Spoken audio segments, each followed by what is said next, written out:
You know, we spend all this time in school learning about math and history and science, but what about the one thing we use to experience it all?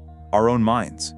Today, we're diving into the psychology lessons that somehow got left off the syllabus, the hidden instruction manual for your brain. So let's just start with a question, right off the bat.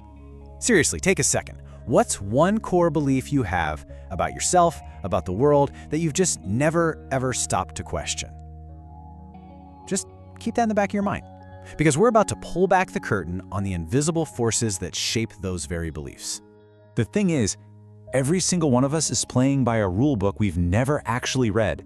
It's this unseen playbook, a set of mental shortcuts and biases that pretty much runs the show, telling us how to think and act, even though nobody ever sat us down to explain the rules.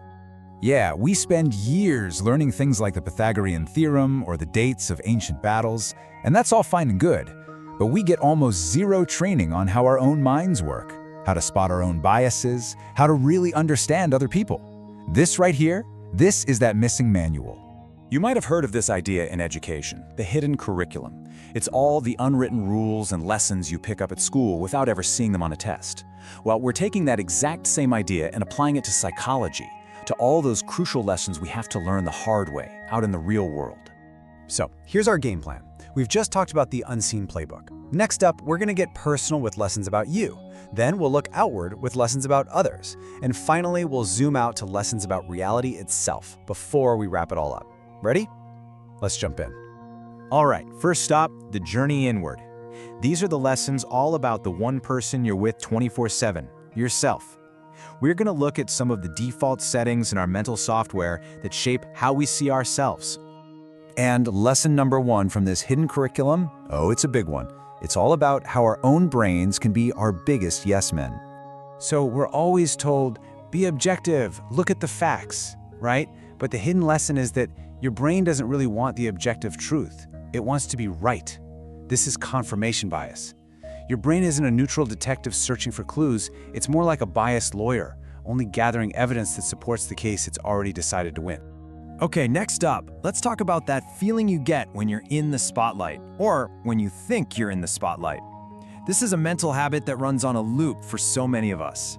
You ever have one of those moments, like you spill coffee on your shirt right before a meeting, and you're convinced that every single person is staring at the stain? That feeling? That's the spotlight effect. It's this deep-seated belief that we're the main character in everyone else's movie. But the reality is, most people are too busy being the main character in their own movie to even notice. And for our final lesson in this section, this one's all about how we explain our successes and our failures. And it points to a fascinating little double standard that we're all guilty of.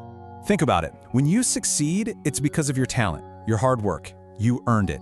But when you fail, the circumstances were against you. It was bad luck. The whole system's unfair. That's the fundamental attribution error. We give ourselves credit for the good and blame the situation for the bad. But when we see other people, we often do the exact opposite. If they fail, we blame their character. It's a huge mental blind spot to be aware of. Okay, so we've looked in the mirror. Now let's turn our focus outward. How does all this hidden psychology affect the way we interact with other people every single day? This next lesson is so simple, but it is an absolute game changer for improving your relationships and honestly just lowering your own blood pressure. Think of it as a cheat code for a more peaceful life. This is called Hanlon's Razor. So let's say a coworker sends you a really blunt one-line email.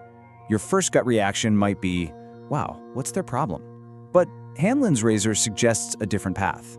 What if they weren't being malicious? What if they were just in a huge hurry? Or just having a bad day? It's a mental tool that pushes you to assume carelessness over conspiracy. It can save you so much unnecessary drama. All right, this next one feels completely backward. It kind of defies everything we think we know about making friends and getting people to like us. It's a really weird quirk of human psychology. This is so counterintuitive, right? You'd think that getting someone to do you a favor would be an imposition, but the Benjamin Franklin effect says the opposite happens.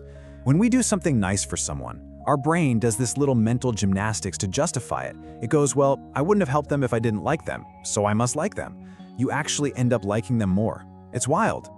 Okay, for our final set of lessons, we're zooming the camera all the way out.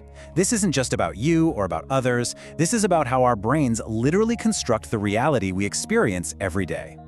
Let's hit 3 quick but powerful ones. First, the frequency illusion. You know when you buy a blue car, and then suddenly you see blue cars everywhere? They didn't just appear. Your brain has just been told, hey, blue cars are important now. Next, hindsight bias. This is the I knew it all along feeling. After the stock market dips, everyone says, oh yeah, the signs were obvious. But were they really? And finally, the Dunning-Kruger effect. This is a fascinating one.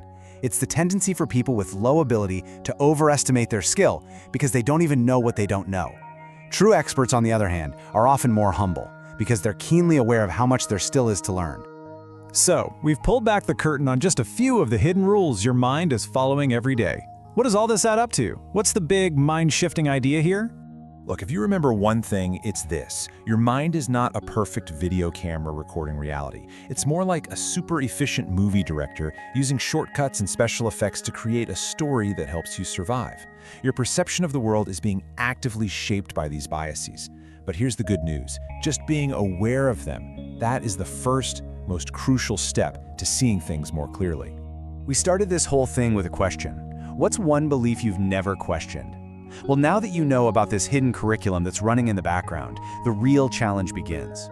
What assumption about yourself, about other people, about the world, are you going to look at with fresh eyes? What will you question next?